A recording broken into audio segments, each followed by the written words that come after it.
नमस्कार, रात के 10:30 बज चुके हैं। वक्त हो चला है जोहार झारखंड का। मैं हूं आपके साथ रुचिका। आज बुलेटिन की शुरुआत इस वक्त की बड़ी खबर के साथ करेंगे। जमशेदपुर के कदमा पार्क में तेंदुआ नहीं होने की पुष्टि करते हुए वन विभाग ने प्रेस रिलीज जारी की है। वन विभाग और wild life institute of India और टाइगर रिजर्व टीम के जरिए सर्च अभियान चलाकर इस बात की पुष्टि भी की गई है।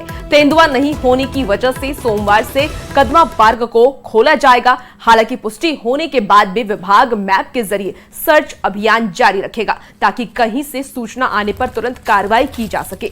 वन विभाग ने लोगों से अफवाहों पर ध्यान नहीं देने की अपील भी की है।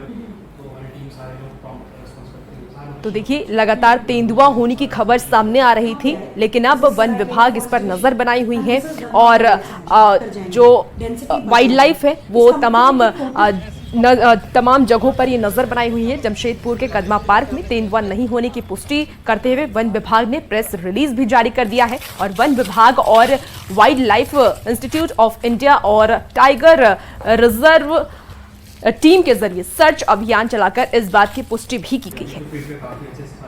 आपको बता दें कि तेंदुआ नहीं होने की वजह से सोमवार से ही कदमा पार्क को खोला जाएगा। तो तस्वीरें आपके टीवी स्क्रीन पर, जहां देखिए तमाम टीम के लोग वहां मौजूद हैं और सर्वे भी चल रहा है। और आपको बता दें कि पुष्टि होने के बाद भी विभाग मैप के जरिए सर्च अभियान जारी रहेगा ताकि कहीं से सूचना आने पर तुरंत कार्रवाई भी किया जा सके। हालांकि वन विभाग ने लोगों से अफवाहों पर ध्यान नहीं देने की अपील भी की है।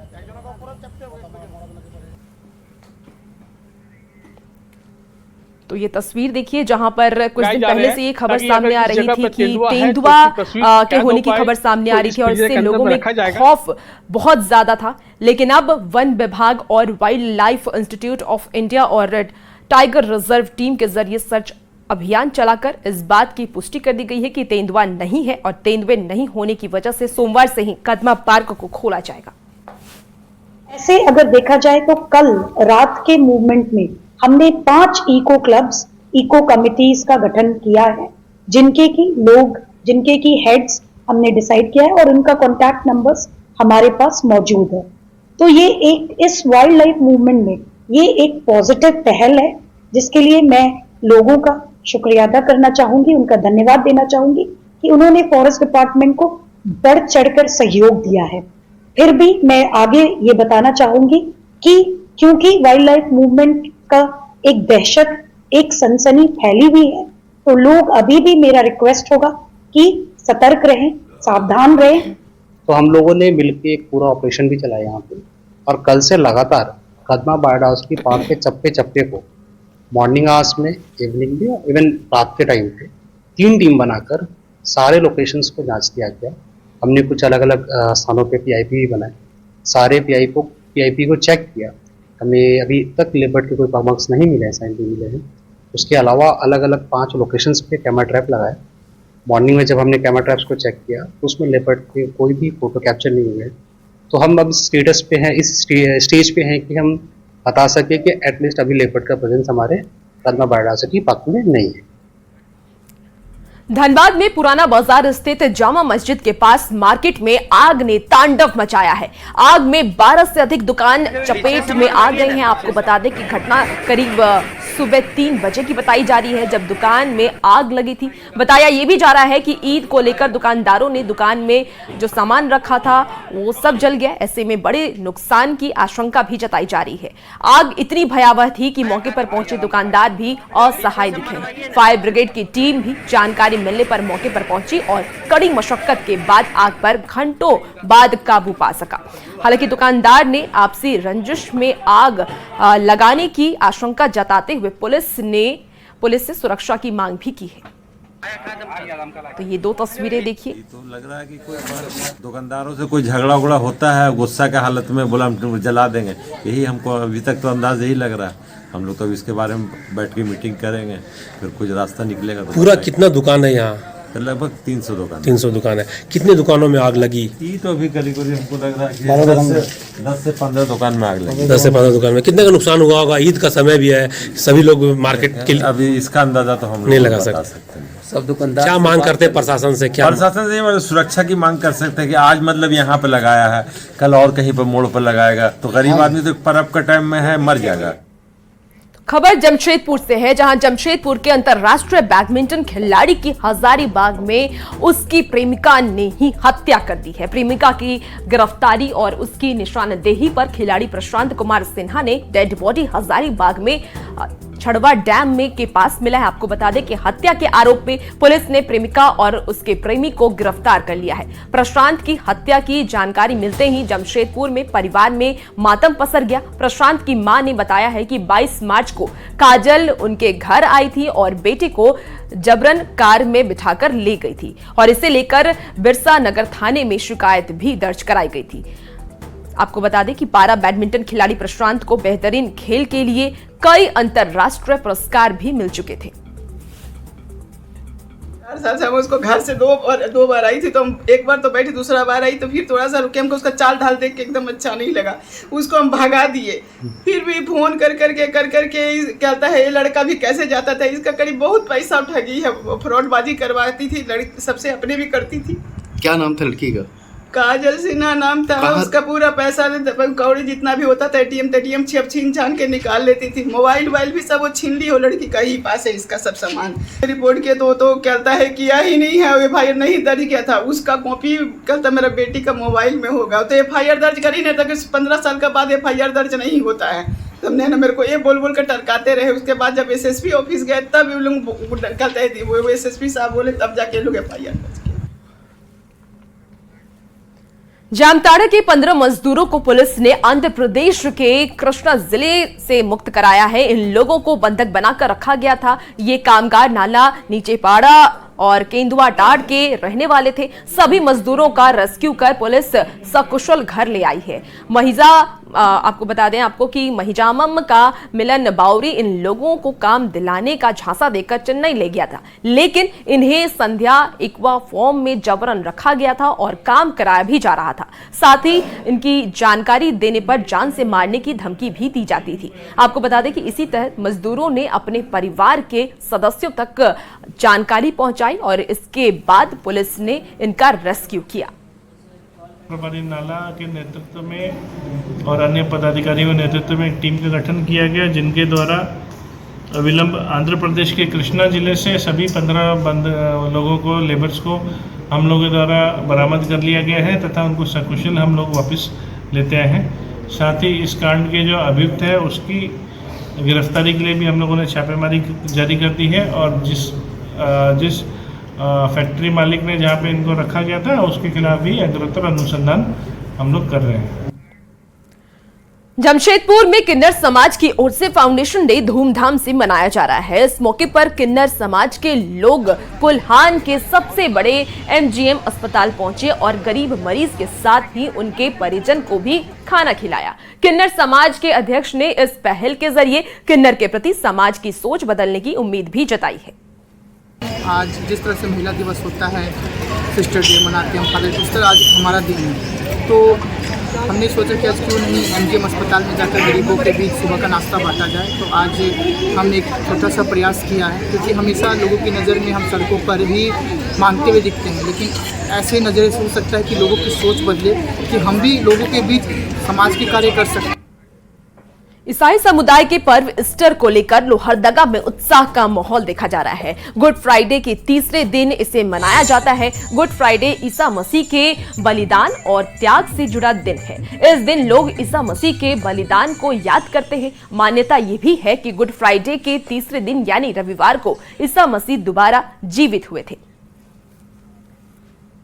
ईस्टर का पर्व हर्षोल्लास के साथ मनाया जा रहा है, चूँकि ऐसा विश्वास है कि आज के दिन प्रभु यीशु मसीह जब उन्हें क्रूस पर चढ़ाया गया, अपने पापों को, पूरे मानव जाति के पापों को वो अपने ऊपर ले लिए और आज के दिन वो तीसरे दिन जी उठे और ऐसा विश्वास है कि हमारे पूर्वज भी आज उनके साथ जी उठे। आज हम लोग इस दिन को परमेश्वर के जी उठने के दिन को हम लोग आनंद मनाते हैं।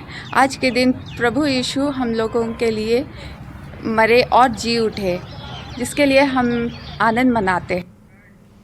और गर्मी बढ़ते ही जमशेदपुर में देसी फ्रिज यानी कि घड़े की मांग बढ़ गई है। इस बार मिट्टी से बने घड़े और सुराही के साथ बोतल और थर्मस भी आकर्षण का केंद्र बना हुआ है। महाराष्ट्र और गुजरात से आए मिट्टी के बर्तन के ये मॉडल काफी पसंद भी आ रहे हैं। इन पर रंगीन कलाकृति बनाई गई है जो इनकी खूबसूरती को और भी बढ़ा रहा है। माना जाता है कि मिट्टी के घड़े में रखा पानी पीने से गर्मी में शरीर को लाभ पहुंचता है और इससे बीमारियों से भी लड़ने में मदद मिलती है। गर्मी आ गई है, इस बार मेरा गुजरात अहमदाबाद से मटका आया है। पहले यही का लोकल मटका चलता था, इस बार कुछ नया आया है। मटका एक बोतल है 150 रुपया से शुरू है और आपका जग है और ऐसा रंगीन वाला मटका 350 से शुरू है, 500 तक का है। हम 5 उंगली से खाना खाते हैं तो संतुष्टि मिलती है चम्मच की अपेक्षा। उसी तरह से जब घड़ा से हम पानी पीते हैं तो 5 तत्व से वो घड़ा बना है और जल हमारे शरीर से संबंधित है, तो जल पीने में हमको आनंद आता है। नुकसान का कोई गुंजाइश ही नहीं है फायदा के अलावा। प्लस इसमें आपका कुम्हार भाई जो बनाते हैं उनका बिक्री बढ़ता है। प्लस ये अगर टूटता भी है तो ये मिट्टी में मिल जाता है, 5 तत्व में मिल जाता है, तो नुकसान का कोई बात ही नहीं है। लाहौर नगरी जमशेदपुर शहर में गर्मी की शुरुआत होते ही देसी फ्रिज की मांग बढ़ चुकी है और इस बार जमशेदपुर के बाजारों में कुम्हारों के हाथों से बने हुए देसी फ्रिज तरह तरह के डिजाइन जो है लोगों के बीच आकर्षण का केंद्र बने हुए हैं। आप एक तरफ ये देख सकते हैं घड़ा है जिसमें ये नल लगा हुआ है, वो इसमें गर्मी में लोग काफी इसका उपयोग करते हैं। साथ ही साथ इस बार जो महाराष्ट्र और गुजरात से जो घड़े आए हुए हैं, डिजाइन के घड़े आप देख सकते हैं कि इसमें कलरफुल जो पेंटिंग बनी हुई है वो कहीं ना कहीं लोगों को अपनी ओर आकर्षित कर रही है। ये देखिए छोटे छोटे घड़े हैं, साथ ही साथ ये थर्मस जैसा आप देख सकते हैं डिजाइन, इस पे पूरी तरह से पेंटिंग की हुई है। साथ ही साथ मिट्टी के जो बोतल है, अगर आप ऑफिस कॉलेज जा रहे हैं जो बोतल का यूज करते हैं तो वहाँ बोतल भी पेंटिंग के जरिए वो बोतल रखा हुआ है। देखिए कि किस तरह इस पर आप कितनी खूबसूरती से ये इस पर पेंटिंग बनाई गई है जो लोगों को अपनी ओर आकर्षित कर रही है। और बड़ी संख्या में जमशेदपुर शहर में गर्मी के समय लोग इसका उपयोग करते हैं, बोतल हो, घड़ा हो या थर्मस हो। देखिए थर्मस भी इस बार जो है आकर्षण का केंद्र लोगों के बीच बने हुए हैं। पेंटिंग के थर्मस, छोटे थर्मस, बड़े थर्मस लोग काफी पसंद करते हैं, बच्चे भी पसंद करते हैं। और सच में मिट्टी के घड़े में जो पानी पीते हैं वो शुद्धता और काफी ठंड होता है और किसी तरह की बीमारी नहीं होती, जिसको लेकर जमशेदपुर में इसकी जो बिक्री है वो काफी बढ़ जाती है। हालांकि इस बार कुम्हार के हाथों द्वारा ये मिट्टी के जो घड़े थर्मस जो बनाए गए हैं वो पेंटिंग मेहनत जो है वो अब कितना रंग लाती है वो आने वाला समय ही बताएगा। अगर हम भी आपसे अपील करना चाहेंगे कि गर्मी के दिनों में मिट्टी के जो सुराही है उसका पानी का आनंद ही कुछ और होता है। न्यूज़ 18 के लिए जमशेदपुर से आशीष कुमार तिवारी।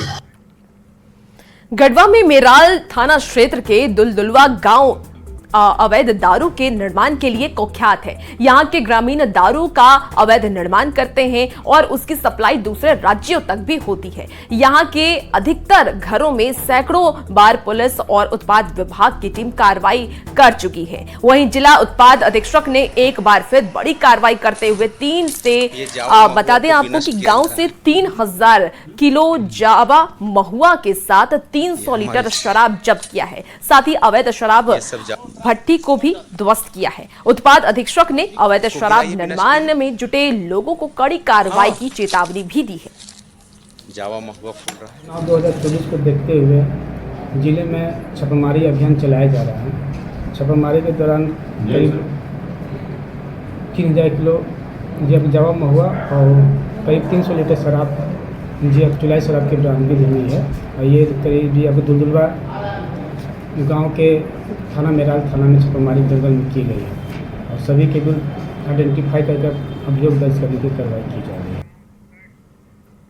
रांची पुलिस ने नशा तस्कर अभियान चलाकर 2 तस्कर को गिरफ्तार किया है। गुप्त सूचना के आधार पर डीएसपी के नेतृत्व में छापेमारी करते हुए पुलिस ने भारी मात्रा में गांजा और ब्राउन शुगर भी पकड़ा है। पुलिस पूरे मामले में संलिप्त 4 आरोपियों की खोजबीन में जुटी है। गांजा बेचने की सूचना प्राप्त हुई थी, जिस पर डीएसपी कोतवाली के नेतृत्व में थाना प्रभारी सुखदेवनगर और सुखदेवनगर थाना के पदाधिकारियों की टीम बनी और जिसमें 2 लोगों को गिरफ्तार किया गया है। करीब 1 किलो गांजा और कुल 5 पुड़िया ब्राउन शुगर जब्त हुआ है। जो 2 गिरफ्तार हुए हैं उसमें से एक आदमी पहले भी ऐसे मामलों में जेल जा चुका है, वो हैबिचुअल ऑफेंडर है और हम लोग इस पूरे नेटवर्क के बारे में उससे गहराई से अनुसंधान कर रहे हैं ताकि इसके जो सोर्स है उस पर हम लोग जो है स्ट्राइक कर पाए। वहीं राज्य में शराब तस्करों पर नकेल कसते हुए पुलिस ने 4 अभियुक्तों को गिरफ्तार कर लिया है। एसएसपी चंदन कुमार ने बताया है कि गुप्त सूचना मिली थी कि नकली शराब की खेप को झारखंड के रांची के साथ बिहार भेजने की तैयारी की जा रही थी, जिसमें पुलिस ने कार्रवाई करते हुए पुलिस ने 4 आरोपियों को गिरफ्तार कर लिया है। वहीं छापेमारी में करीब 500 बोतल अवैध शराब, 200 खाली बोतल और रैपर सहित कई सामान भी जब्त किए हैं। डुप्लीकेट रैपर लगा करके बेचा जा रहा है और इसको बिहार भेजा जा रहा है। इस सूचना पर छापेमारी हुई। छापेमारी के बाद एक गाड़ी में भी शराब बरामद हुआ और एक जगह जो है जहां पर ये नकली शराब फैक्ट्री थी वो भी बरामद हुआ और कुल लगभग हमको लगता है कि करीब 500 बोतल भरा हुआ और कई खाली बोतल, करीब 200 खाली बोतल ये जब्त हुआ है। 4 अभियुक्त गिरफ्तार हुए हैं। इसमें से बिहार के भी लोग हैं जो पहले से इस तरह के मामलों में जेल भी गए हैं। रांची पुलिस ने पीएलएफआई के एरिया कमांडर सूरज महतो को गिरफ्तार कर लिया है। बता दें कि सूरज महतो उर्फ सूरज गोप पर पहले से कई मामले भी दर्ज हैं। हाल के दिनों में एक क्रशर प्लांट में गाड़ी में आग लगने के साथ फोन कॉल के जरिए व्यापारी से रंगदारी मांगने का भी आरोप दर्ज है। पुलिस ने आरोपी के पास से एक पिस्टल, कारतूस और 2 मोबाइल फोन भी बरामद किया है। पाई का एरिया कमांडर है सूरज और जो इसका सब जोनल है वो कृष्णा यादव है और यह बहुत सारी घटनाओं में शामिल रहा है। पहले भी पिपरावार थाना में ये आगजनी किया था, उसमें भी ये जेल गया था और निकलकर फिर से उसी गतिविधि में था शामिल। पिठौरिया थाना क्षेत्र में क्रशर में आग लगा था 1 तारीख की रात्रि को, 1 मार्च की रात्रि को। उस घटना में भी ये शामिल था कृष्णा यादव के साथ और ये लगातार जो है धमकियाँ दे रहा था बहुत सारे व्यवसायियों को। इसकी गिरफ्तारी काफ़ी महत्वपूर्ण है।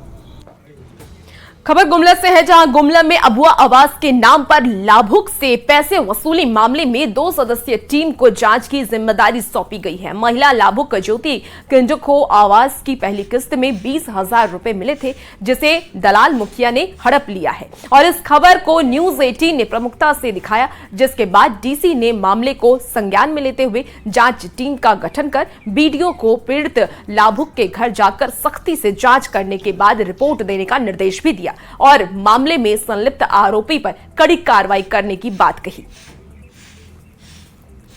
धनबाद में नाबालिग से दुष्कर्म करने का प्रयास करने वाले आरोपी युवक को पुलिस ने गिरफ्तार कर लिया है। बीते शनिवार को युवक ने नाबालिग से दुष्कर्म करने की कोशिश की, लेकिन लड़की के शोर मचाने पर आरोपी भाग खड़ा हुआ। लड़की की मां के शिकायत पर पुलिस ने तुरंत कार्रवाई करते हुए आरोपी को गिरफ्तार कर लिया। साथ ही एसडीपीओ ने यह बताया है कि एसएसपी ने महिला और बच्चों से संबंधित गंभीर अपराधों पर तत्कालीन कार्रवाई का निर्देश दिया है। साल की थी, उसको छेड़खानी किया गया और रेप का प्रयास किया गया था। तो पूर्व में भी हमें निर्देश प्राप्त होते रहता है वरीय पदाधिकारियों से कि वरीय हमारे पुलिस अधीक्षक महोदय का स्पष्ट निर्देश है कि जो महिला और बच्चों से संबंधित अपराध हैं उसको गंभीरता से लेते हुए हमें त्वरित कार्रवाई करते हुए दोषियों पर कार्रवाई करनी है। तो हमने कल ही के तारीख में इस जो है अभियुक्त मुकेश बावरी को गिरफ्तार करके आज हम लोग माननीय न्यायालय के सुपुर्द कर रहे हैं। धनबाद के बलियापुर में ससुराल जा रहे दंपति की कुछ दबंगों ने पिटाई कर दी। बदमाशों ने युवक को पीट कर घायल कर दिया है। आपको बता दें कि महिला किसी तरह अपनी जान बचाकर वहां से भाग निकली। फिलहाल युवक की हालत गंभीर बनी हुई है। वहीं परिजन दोषियों पर कड़ी कार्रवाई की मांग कर रहे हैं। के साथ 2 बच्चा था मेरा, वहाँ पे आते आते 5-10 गो बाइक लोग लेके आ रहा था, लड़का लोग भीड़ जमा के और बिठा के परसबनिया ग्राम के वहाँ के लड़का लोग लेके आ रहा था। हम लोग उधर से जा रहे थे तो जाति के मारे मतलब ये करके और गंभीर तरीके से मारपीट किया। मेरे साथ भी मारपीट करने लगे तो हम बच्चा को लेके भाग गए। मेरा पति को जान बचा के हम भाग गए। मेरे पति को मतलब जमीन में घलटा के लात से मार के उसका पेट का हाथ फाड़ दी। ये जानलेवा हमला है, ऐसा रास्ता अन्याय है। हम यही चाहते हैं, हम एक विकलांग आदमी हैं और मेरा एक ही पुत्र था जो अभी मौत के मुंह में जूझ रहा है। मैं प्रशासन से यही चाह रहा हूं और समाज से यही चाह रहा हूं कि मेरा बेटा को जिस तरह से मारा गया है किसी अन्य के साथ ये कल भी हो सकता है। मैं चाहता हूं कि हमें न्याय मिले। दूसरी बात यह है कि अभी तक जो है इस केस का लिपापोती करने का जो प्रयास देखा गया है यह भी सही नहीं है। हम मांग किए हैं कि अविलंब जो है अभियुक्तों की गिरफ्तारी होनी चाहिए, एक भी दोषी आदमी इस पर छूटे नहीं, ताकि भविष्य में इस तरह का घटना का पुनरावृत्ति नहीं हो सके। और खबर बिहार से है, जहां 31 मार्च का दिन काफी ऐतिहासिक था, क्योंकि 250 साल पहले इसी दिन 31 मार्च 1774 को विश्व का पहला कॉपर डाक टिकट पटना से ही जारी किया गया था। उस वक्त पटना का नाम अजीमाबाद हुआ करता था। ऐसे में इस ऐतिहासिक दिन को याद करने के लिए पटना जीपीओ में भव्य कार्यक्रम का आयोजन किया गया। इस कार्यक्रम में मुख्य अतिथि के रूप में खान सर भी पहुंचे। देखिए हमारी संवाददाता विनीता मिश्रा की एक खास रिपोर्ट। 31 मार्च 1774 में यानी आज ही के दिन 250 साल पहले पटना से कॉपर डाक टिकट जारी किया गया था और आज उसी के उपलक्ष्य में 250वीं सालगिरह पटना जीपीओ में मनाई जा रही है और इस मौके पर भव्य कार्यक्रम का आयोजन किया गया है। कई विशिष्ट अतिथि यहाँ पहुंचे हैं और यहाँ देखिए कॉपर जो टिकट 250 साल पहले जारी हुआ था उसकी तस्वीर यहाँ नजर आ रही है। खान सर भी यहाँ पहुंचे हैं। कॉपर टिकट 250 साल पहले पटना में आज ही के दिन लॉन्च हुआ था, कितना खास है? बिहार के लिए बहुत बेहतर चीज़ है। बिहार को अपने गौरव को जो हमारा 250 साल पहले रहा था, दुनिया की पहली खोजी गई धातु तांबा से हम लोगों ने ताम्र टिकट की आविष्कार किया था। 1 आना और 2 आना के होते थे उस समय। वहाँ से फिर हम लोग कबूतर भेजना चालू किए। फिर जब शेरशाह सूरी का वक्त आया तो यहाँ से घोड़सवार जाते थे, वो थक नहीं जाए, 12 मील जाने के बाद वो आराम करते थे। जहाँ वो आराम करते थे उसे सराय कहा जाता था। कई सराय आप जानती होंगी, बेगूसराय, मुगल सराय, लखीसराय, ऐसे कोई सराय हुआ करते थे वहाँ से।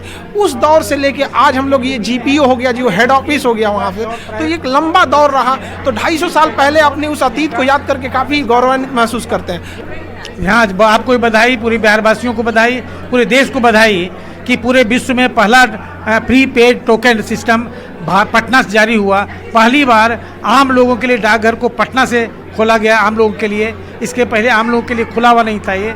उस समय शहर का नाम अजीमाबाद था, इसलिए अजीमाबाद एकन्नी, देखिए फारसी में अजीमाबाद एकन्नी और अजीमाबाद दोन्नी लिखा हुआ है और पटना पोस्ट 1 आना, पटना पोस्ट 2 आना लिखा हुआ है। इसलिए बहुत महत्वपूर्ण दिवस है। आप सबों को ढेर सारी बधाई। आज का दिन खास है। आज ही के दिन 250 साल पहले पहला कॉपर डाक टिकट यहाँ से जारी हुआ था और आज उसी की सालगिरह मनाई जा रही है। विनीता मिश्रा, न्यूज़ 18 पटना। और फिलहाल इस बुलेटिन में इतना ही। खबरों का सिलसिला जारी रहेगा, बने रहिए न्यूज़ 18 बिहार झारखंड के साथ।